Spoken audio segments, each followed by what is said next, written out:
This time on Cooper's Corner, as we explore the best ghost towns of Montana, we continue the last and possibly the best ghost town on our whirlwind adventures in Montana.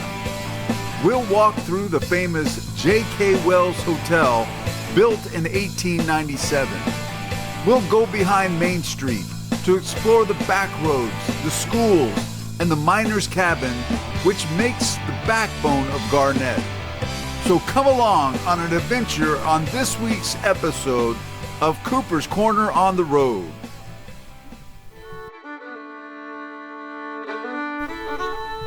The J.K. Wells Hotel was built in the winter of 1897 by the Wells family and designed by Mrs. Wells after a hotel she owned in Bearmouth.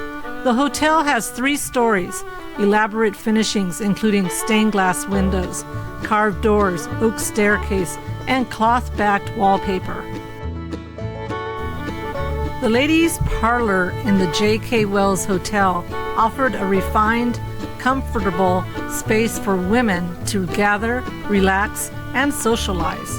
With elegant furnishings and quiet charm, it reflected Garnet's aspiration to be more than just a rough mining town.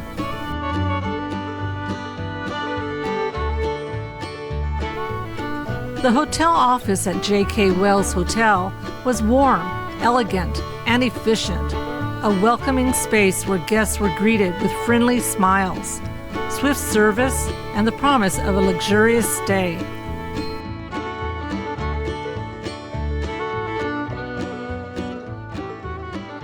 Guess this would be the lobby for the hotel.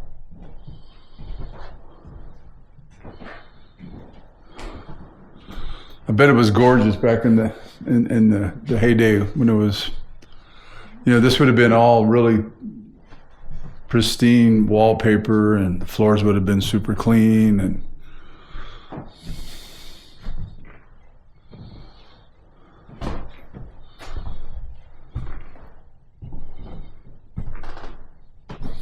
yeah, this is well preserved and they're leaving it preserved as it was. So I see these cabinets built a lot in a lot of historic buildings that we've been in these ghost towns. It's like above is where the furnace on the other side of the room goes up, so it comes out of the wall, and then to take care of the space below it, then they just make these cabinets. Remember in Bannock, I saw a lot of those.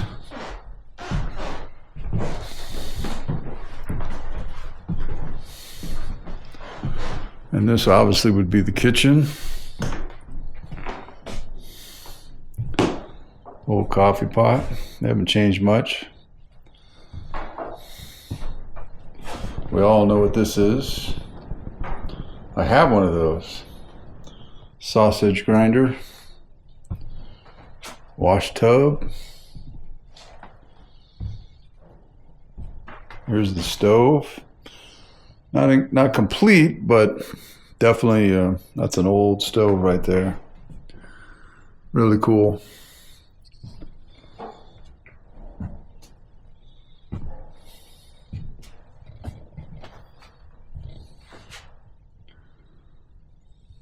Waffle syrup, man, in the can. Look at that. Look at that waffle syrup. And we all know Ball has been around a long time. Check this out. We still use these for turkeys. The only difference is we put electric to them and we have, but really cool. There's a juicer. Yeah. Here's fruit syrup.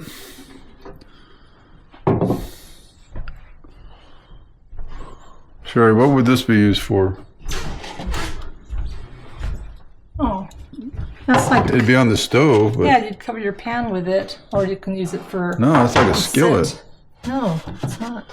No? You sit your hot pan on top of it. So oh, okay. Like a hot pad. Yeah. Interesting.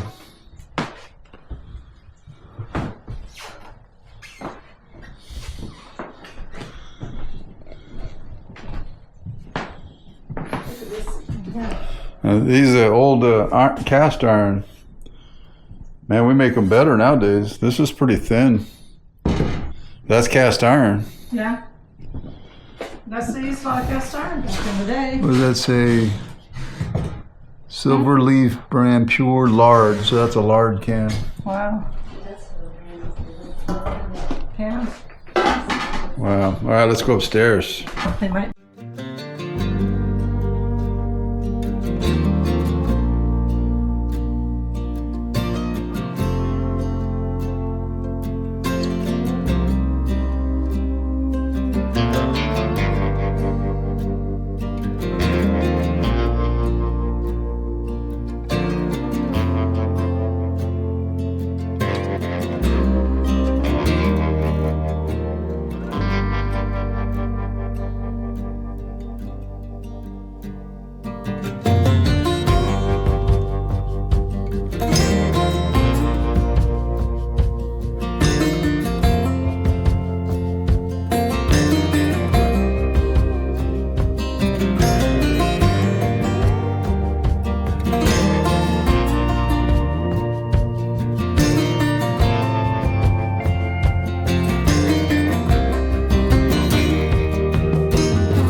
The attic of the J.K. Wells Hotel offered a humble refuge for travelers on a budget.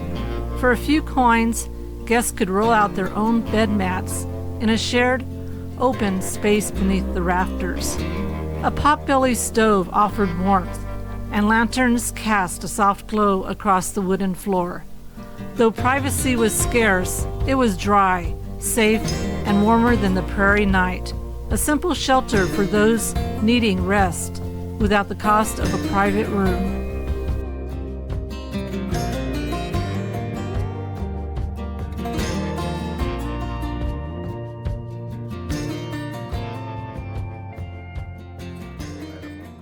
So, so we rode our bikes all the way up the road here, which we're so glad we pulled them out of the truck.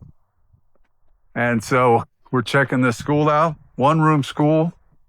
They say that the kids in this town were rowdy, and they ended up having to adopt if the teacher had a problem with kids and they wouldn't obey.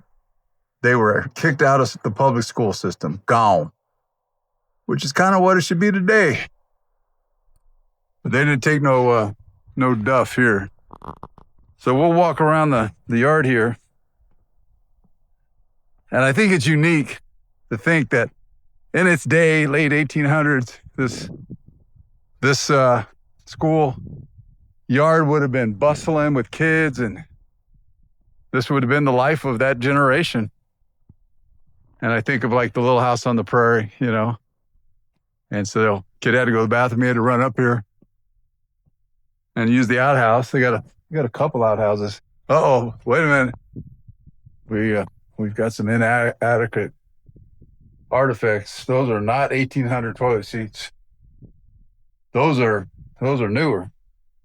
Although this town tried to revive itself in the 30s, and it didn't make it. So this place is a full ghost town. Now, there are private, as I understand, there are private citizens that own lands here, and there are still mining going on, kind of like at Elkhorn. All the mining that's going on in Elkhorn, as I understand it, is private. It's just people have claims, and they are mining those claims. So again, this is not a state park. Garret belongs to the federal, the BML, what is it? BLM. Owned by the BLM and managed by them. And so that's kind of cool. But I think both the state of Montana and the BLM does a fantastic job on managing these historic places.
I believe that would be the chicken coop back here.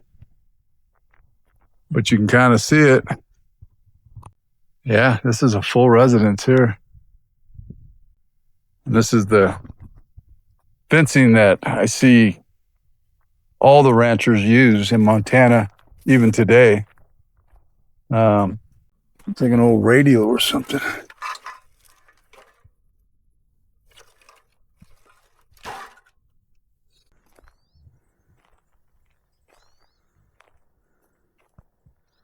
Yeah, this has got to be like the chicken coop, I would think.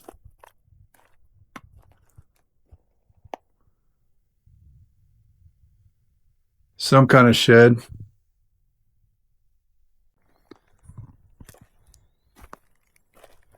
Check this out.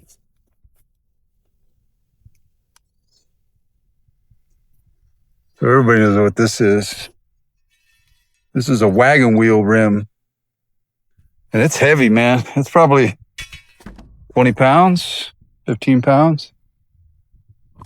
I think this is a chicken coop. I really do. There's some barrel rings right there. I love doing this old stuff. So over here, this looks like a top of a stove. That's exactly what it is. So this would have been the top of a stove. And here's how these would go back and forth. And you could bake with them. See? This would sit on top of your stove. And then you see down here, the fluke would come up in here, and that would have be enough heat to heat that compartment for baking. Man, there's all kinds of stuff back here. Here's a junkyard, man. This is when you find some stuff here. Oh man, look at all these old cans. Hopefully I'm not gonna get poison ivy. That might be poison ivy. I'll stay clear of that. All these old cans. Here's a potbelly stove.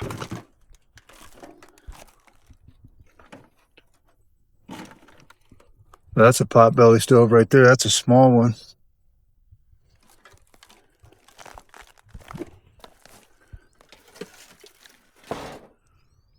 It was like to a refrigerator or an ice box. Look at that fender.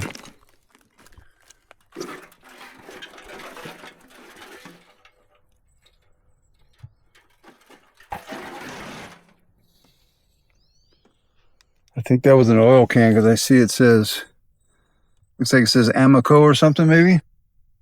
Yeah, this is their junk pile. So this is their dump. Another old stove. Out with the old, in with the new. Okay. Oh, I see. So that lid over there is to this. So this would have been, that have been the ice box? Yes, I think it was. If anybody knows, let me know below. But I think maybe there's a compartment that you put the ice. No, that's a stove. That is definitely a stove. So that's a stove. And this over there is the lid to it. So, look at that. That's a transmission. Got to be something small. It's a stick. It's a manual. Super cool. And I am staying clear of these leaves because I have no clue if they are poison ivy. Some kind of a building structure over here.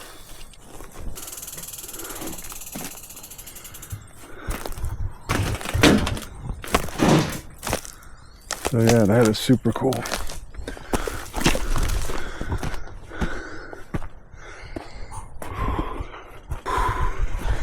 Oh, super cool. It's amazing. Yeah. And you know, I love finding those little dump areas that they used, you know, because remember, they had no trash and stuff like that. So Well, they burned a lot of their trash too. yeah, but Then they dug it into the ground. no, sometimes they do just like that pile. That pile is decades and decades old. And they'd just find a place and that was their dump and they'd fill it up till it was full. So, but yeah, this town is a lot more than what we thought. It's really cool. So we've done the downtown and those 3 buildings, and now we're all the way up here to the schoolhouse. And now we're gonna go check out some of the cabins. But I am so glad we were able to bring our bikes. Yeah. And I don't want to say anything, but I'm getting itchy right here on my arm. So I pray that that wasn't poison ivy in that ravine in there. Is 3 leaves poison ivy? I don't know. I don't know. Well, I'll let you know by tonight. We'll know by tonight. I'll tell you. Woo, do not go tracing through the bushes here. But should be okay. But having a blast.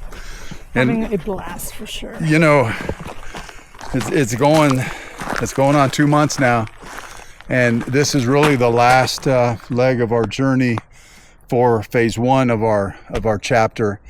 Idaho, Montana. You know, the thing of it is there's still so much more to see here in Montana. There is. And I mean, we're just scratching the surface, yeah. really.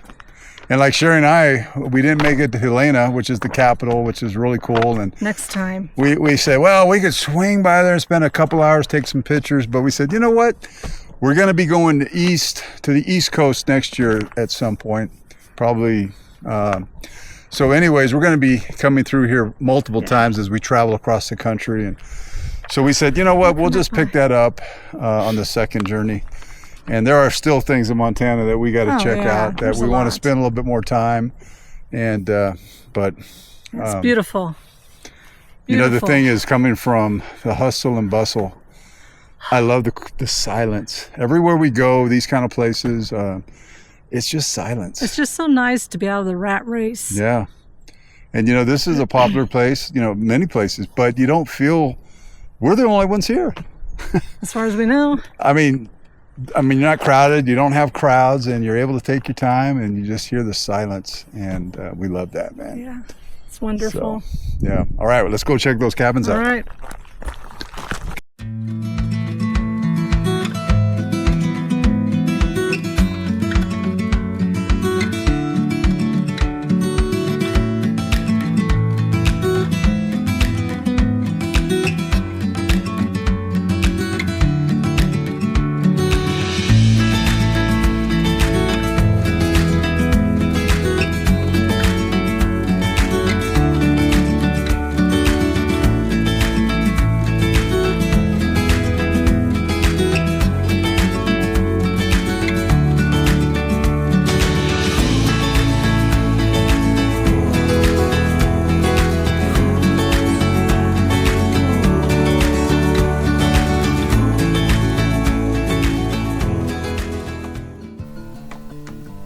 jail was erected in 1897, but never received much use.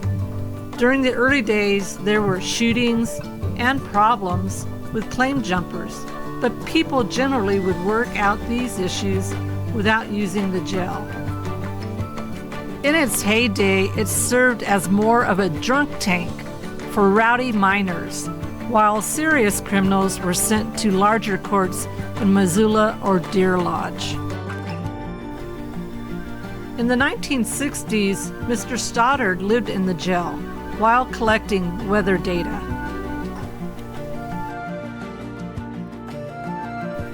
Today it stands silent and strong, a haunting piece of Garnet's frontier past.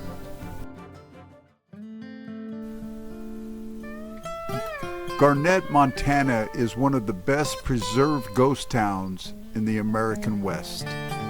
This place once pulsed with life. Life in Garnet in the 1800s was home to hundreds of miners and their families, all chasing the promise of gold buried deep in these hills. It wasn't just saloons and roughnecks. There were schools, general stores, and kitchens filled with the scent of home-cooked meals. Imagine raising a family here. Harsh winters, tight quarters, but a real sense of community.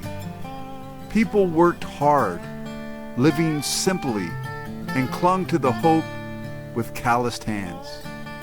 But then came the fire of 1912, a blaze that tore through the town, leveling key buildings and businesses. It was a turning point for Garnet. Many couldn't afford to rebuild. Families who had spent years building a life were forced to leave with nothing but memories and heartbreaks and ashes.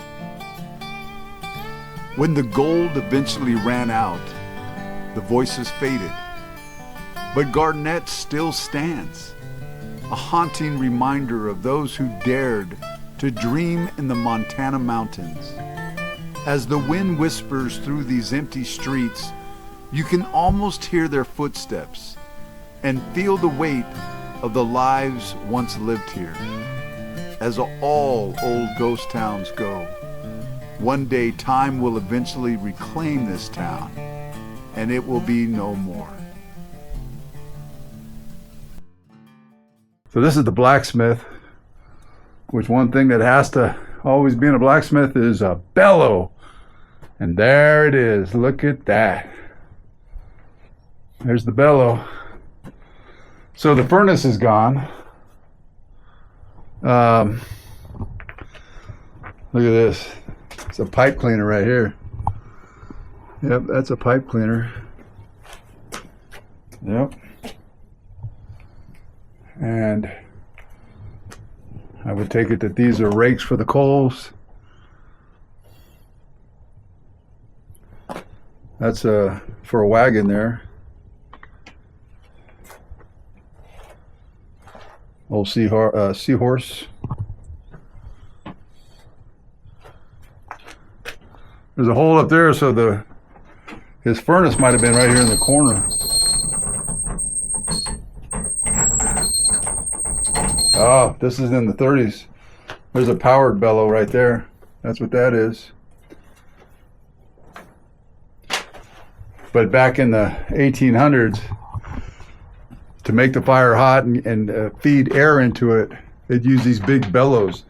And that was manual. So he would sit there, there'd be a handle on that thing, and he'd have to pump that thing to get his coals super hot in order to get the steel red hot. Then we went power. It's amazing how we've evolved, man. We learn and we do. We just make it easier and easier and better and better. Look at this old wagon wheel, man. The guy dropped it off at the shop on 1898, and it's still waiting to be repaired. Side of a buggy. Now, here is the question. Leave the comments below. Oh, that's a drill.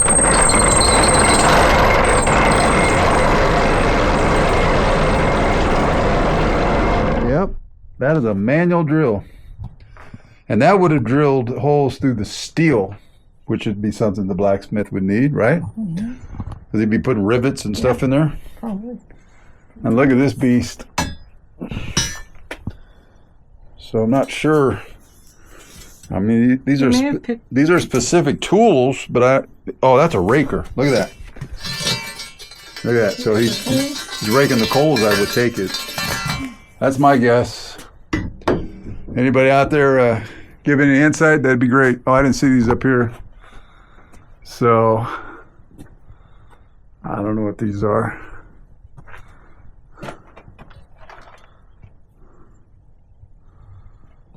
Yeah, I don't know what those are. But super cool. All right. Wow. So these are cool. These are the drill bits. And this is totally worn and it's no good, but these would be super sharpened. This is going into this unit, which is, that's probably air, I would take it. Yeah, probably air. And that thing basically would go in, and that's too small.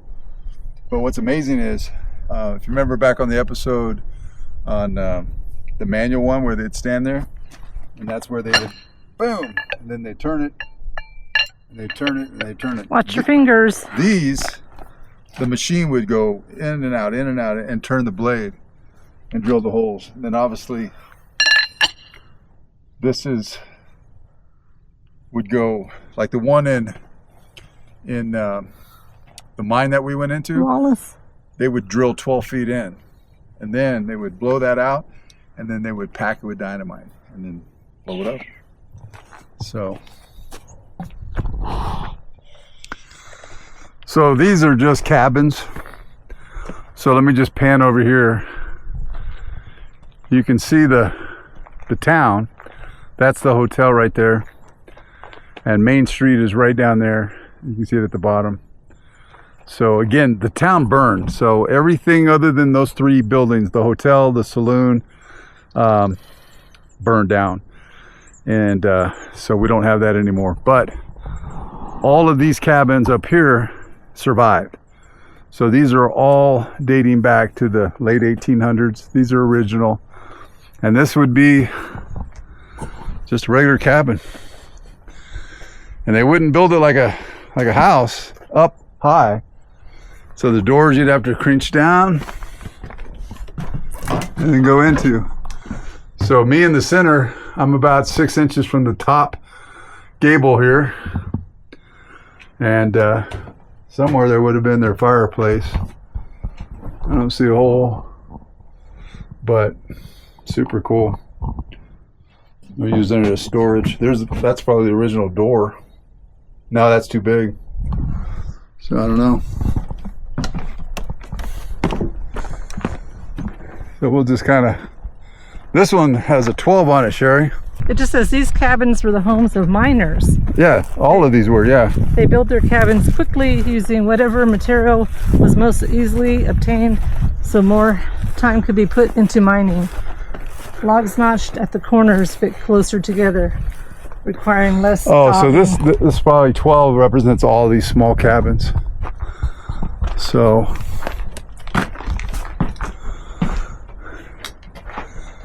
this one still has a stove. It's not the original location of the stove. This one had a back door.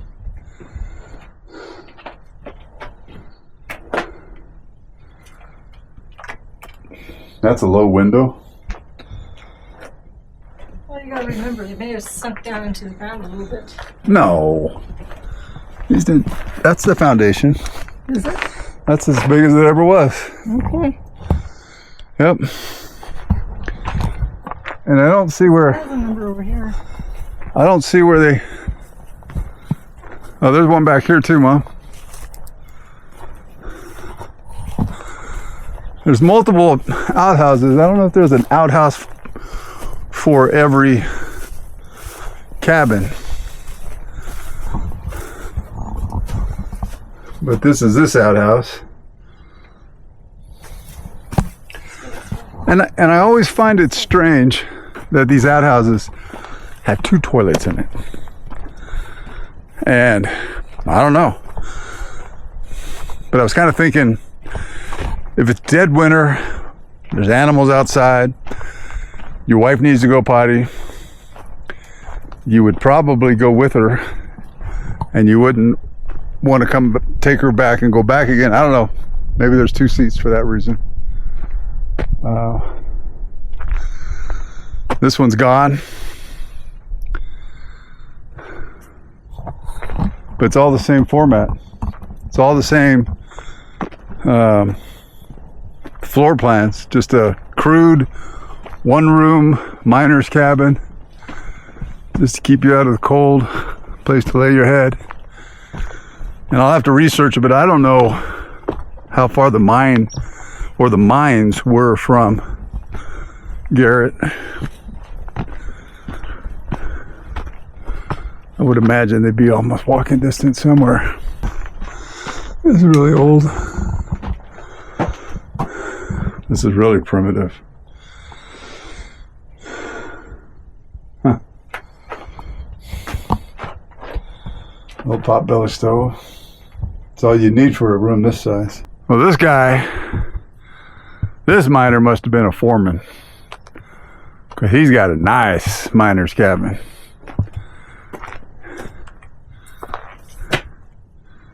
He's got the first class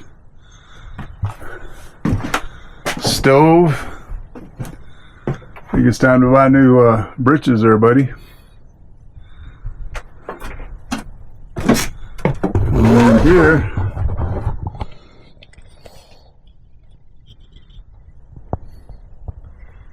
I think some of that timber was put up to brace it. I don't think that was here originally, like that one right there.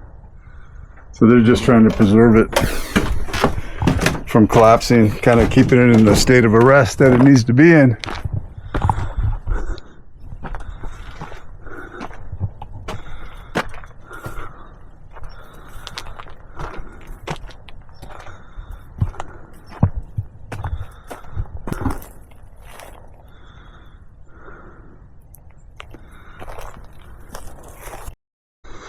So this is up on the hill, another junk pile.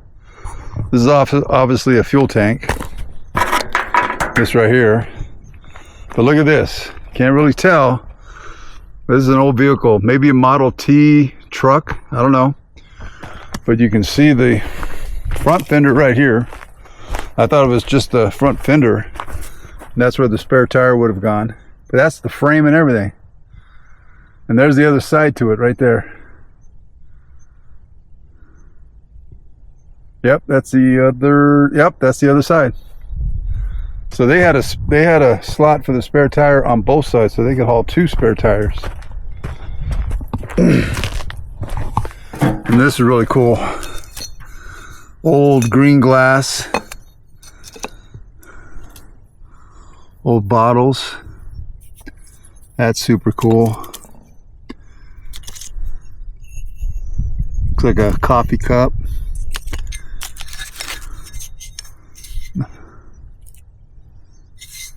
It's really pretty. That's some old glass right there. Look at that.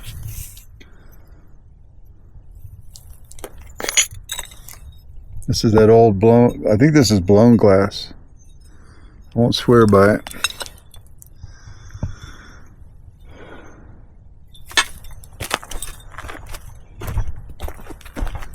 Look at this. An old bucket.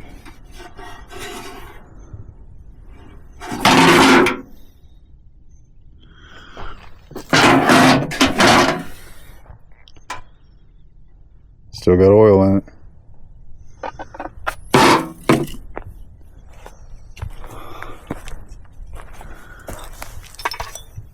That's cool. Not sure what. Looked like an old syrup bottle. Put this right there too. It's kind of cool.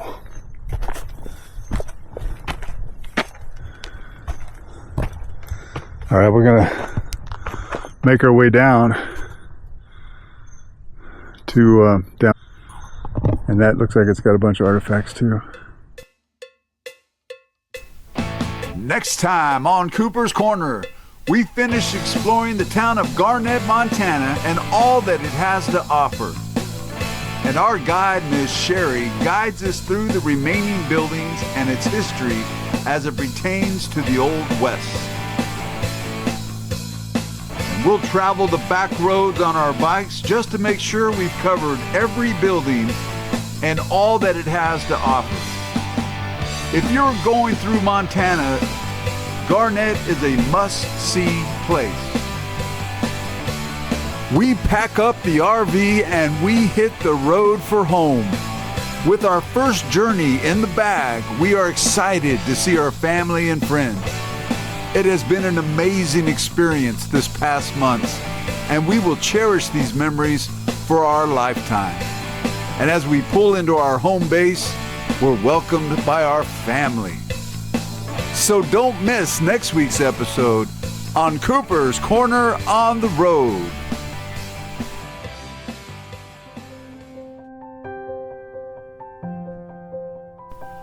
The scripture of the week comes from 2 Corinthians chapter 4, verses 16 through 18. And the Bible says, "So we do not lose heart.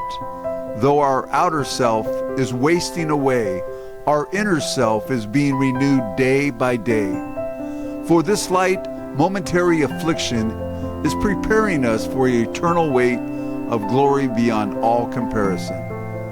As we look not to the things that are seen, but to the things that are unseen. For the things that are seen are transient, but the things that are unseen are eternal." May God bless you and keep you this upcoming week. And it is our prayer that you will fully surrender your life to the Lordship of Christ. May we all set our eyes on the eternal glory that awaits all those who belong to Christ. God loves you, and He sent His Son to make a way for you to know Him.